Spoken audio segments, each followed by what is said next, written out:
Meron na naman nga akong in-order na pag-aawayan namin ni Habi.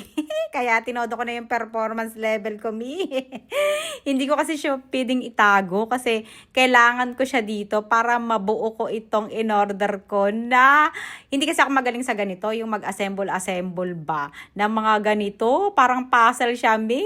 Wala akong patience sa ganito pero gusto ko siya kasi kailangan ko siya. Tignan nyo naman kasi yan, para siyang puzzle na bubuuhin mo, mi. Tsaka yung instruction niya, Chinese pa, hindi ko pa mabasa. Translate ko pa nga yan sa Google, yung sa cellphone ko ba.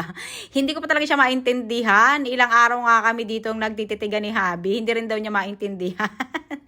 Eto yung the next day, nag-aaway na kami dyan kasi nga, ang hirap niyang intindihin. May mga butas-butas kasi yan na kailangan i-match mo siya kasi may shelf siyang ganyan. Pero nga, finally nga, na-figure out niya. Ayan, nabuo na rin sa wakas. Siguro mga 2 days yan namin pinag-isipan. Worth it naman kapag ka na-assemble mo na siya kasi ganyan na siya, diba? Ang ganda niya. Kasi kahit nasabitan mo siya ng mga mabibigat kasi yung bag kong ganyan, may laman yan. So, hindi naman siya umuuga-uga. Kasi tamad kasi ako mag-akyat baba ng mga bag. Yung mga abubot ko ba, iakyat ko pa sa taas. So, dito, pagkatapos kong maggamitin, isasabit ko na lang dyan.